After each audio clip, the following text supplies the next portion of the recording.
Yeah, I mean, we want to keep him around because we like Zach a lot. It's just with the the restrictions that we have, um, with the roster and salary cap and everything else, it's difficult to keep him on the first team roster.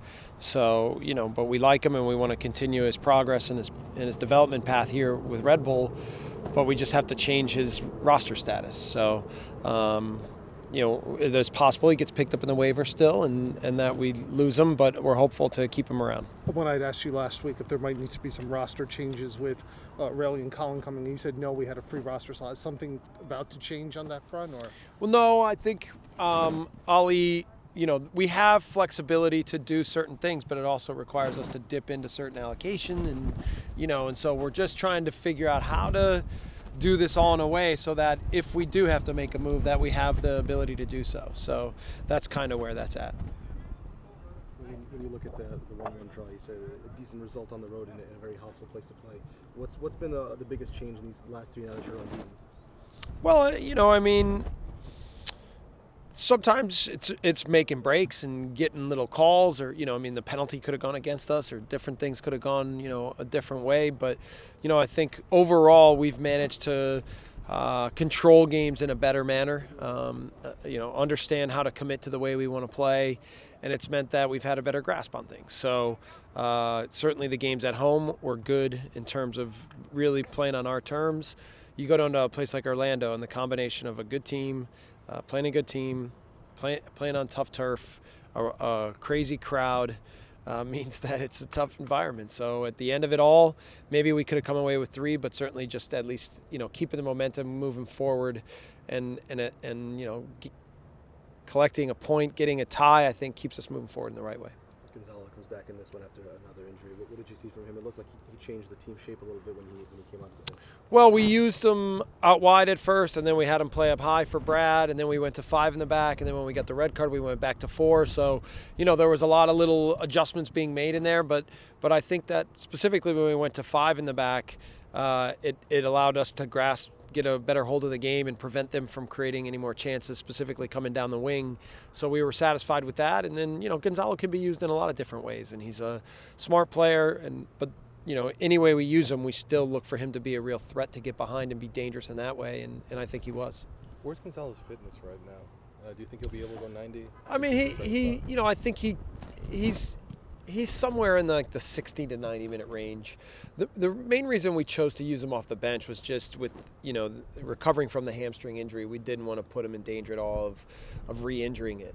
So we finally feel like we got him on track, and so it's just about kind of upping his fitness level so that again he's in a good way, and physically he's not putting himself at risk, and that he can help the team for as long as possible. There was an ugly incident with Carl Wimet this past weekend with you. Yeah. Can you comment on that? I mean, it was horrific to watch.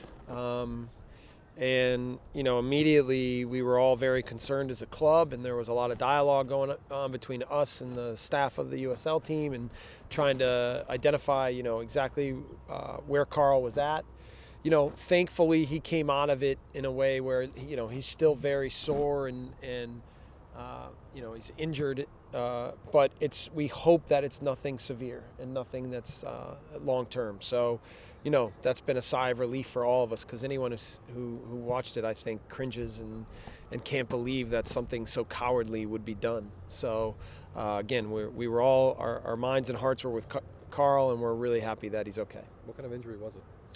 I mean, he's just really got more than anything. It's a back contusion, and but we're hopeful. He's getting an MRI today. We're still very hopeful that he's avoided any major injuries. There's a risk when you send senior team players to the Division III USL. I mean, the reserve team does have its uses, clearly. Yeah. But you do encounter risks like that when you're playing with semi-pros. Well, I mean, listen, you can't ever predict something like that.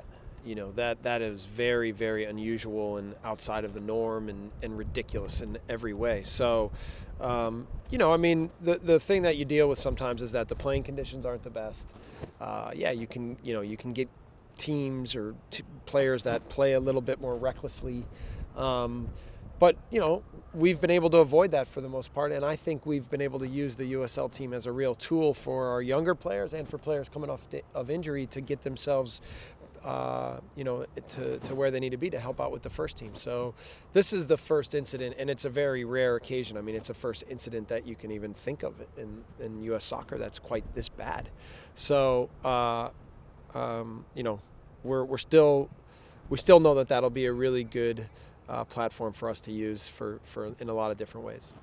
Bradley, you had mentioned the growth within the team in the past 3 games. What kind of growth have you seen within the team so far? Well, so much I think has been confidence, and for me the confidence started even before then, and it's kind of led to us being able to get the results. So even when we were on the backside of the 1-6 start or the 4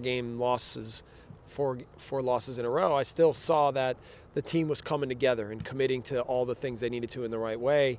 And it was just a matter of time before we were going to get around the corner. And so you feel like we're there now, and the key is to not take your foot off the gas, to keep pushing every day, and to draw on those experiences to make sure that we're bigger, better, and stronger. And I feel like we've definitely used it in a really good way.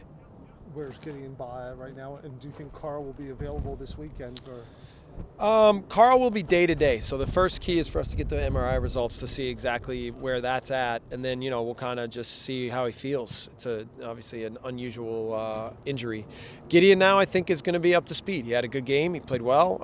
I think he got 67 minutes, so that part was good. And so now he'll start to factor in decision making and how he fits with the first team.